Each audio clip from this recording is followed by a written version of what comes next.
Are you guys ready for the first storyteller?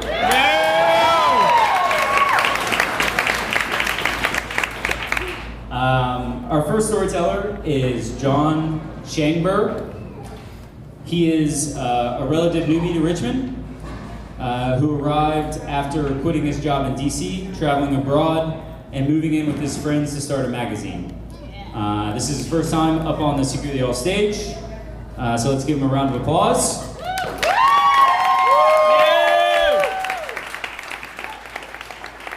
And his story is entitled Diarrhea and Diving.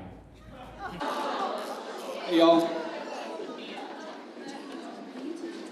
So, I arrived in the town of Ahmed, which is on the northeastern coast of Bali in Indonesia, for one purpose. Actually, two purposes. The first was to pursue my lifelong interest and dream of learning to free dive. And the second was to seek some sort of resolution or clarity or sense of certainty about where I was with my life. But the story actually begins a couple months earlier in Washington, D.C., where I had been living for 2 years and working as a consultant. And I was feeling very personally fulfilled.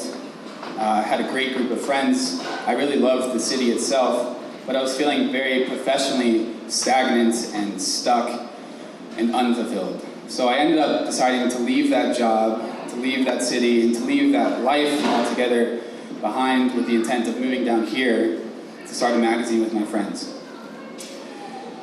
But before I should do that, I thought, let's go on a trip, or I should go on a trip.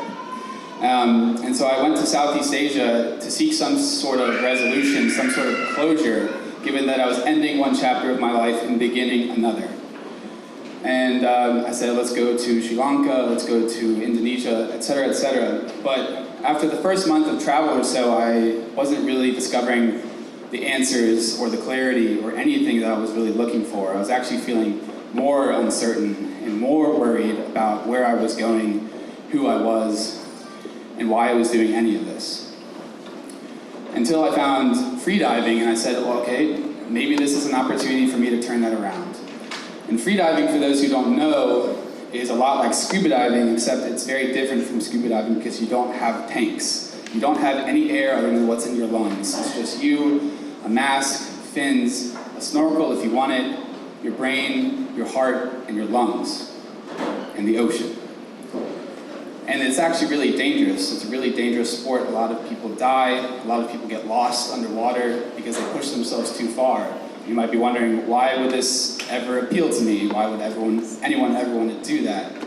But you have to know that I'm wearing a fish shirt right now. I've always loved the ocean. I have been a surfer and a swimmer for all of my life, and I've always wanted to figure out how I can spend more time underwater. So, freediving in Ahmed, here we go.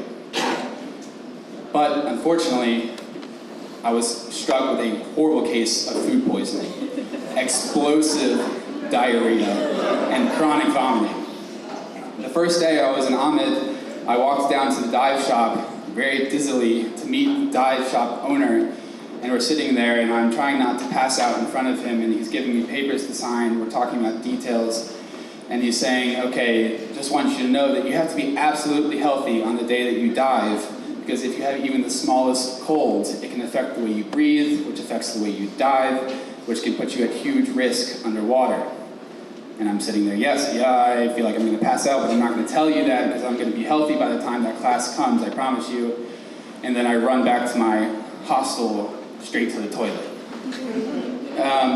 Over the next couple of days, I have time to recover because the class is in several days from then, but I actually get much worse, both physically and emotionally.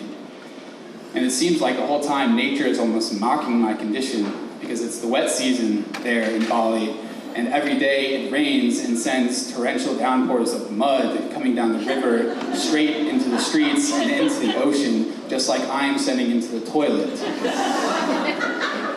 I'm talking to my dad, who's a physician back here in the States, and he's saying, yeah, John, I don't think you should do this course. You know, it's going to put a bunch of pressure and stress on your lungs and on your brain, and if you're feeling woozy on land, probably not going to do very well underwater.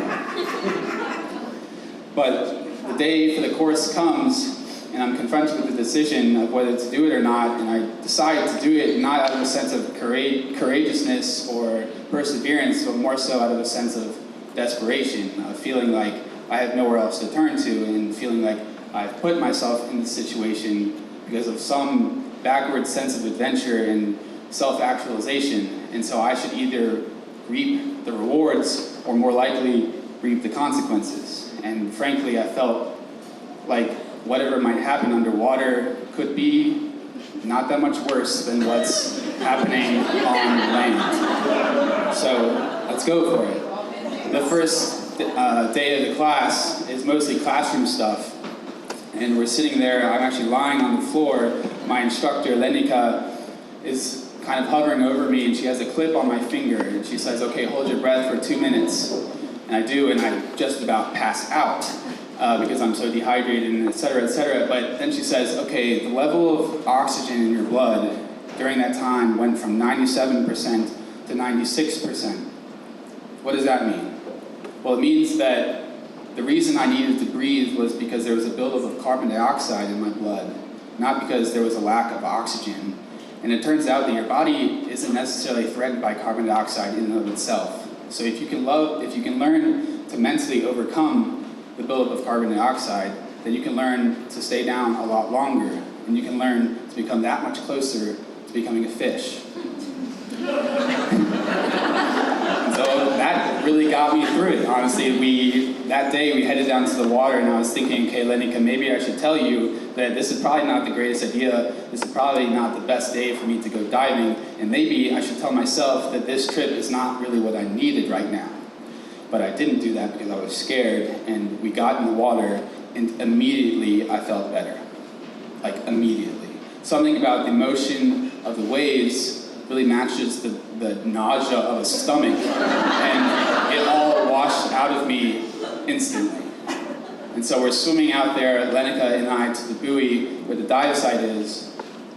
Lenika does her first dive and disappears into the darkness, and then she comes back up, and now it's my turn. I disappear slowly down, deeper, just a little bit deeper, and things get dark, they get a little bit colder, but they also get more blue and more clear, and things get heavy and scary, but they also get more still and peaceful, and I think maybe I could stay here forever. But I can't, so I have to come back up. But over the course of the next 2 days, I learned to dive to 65 feet, I stay for a couple of minutes underwater, and I wave to the scuba divers that I see down there, just like I'm waving to the fish. But if this all sounds like a fairy tale storybook ending, it's really not, because as soon as I'm back on land, I'm shitting my pants. I'm once again really sick for the next 15 days, and the only thing that can help me is being in the water.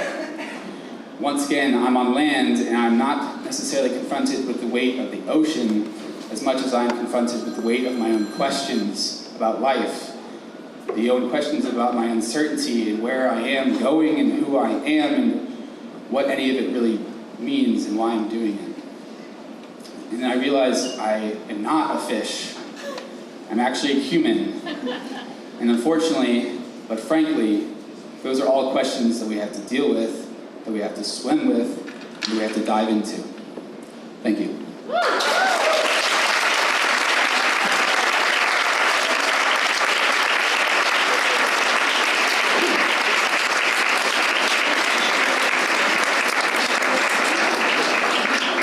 John Chamber. He was so nervous before, he did a great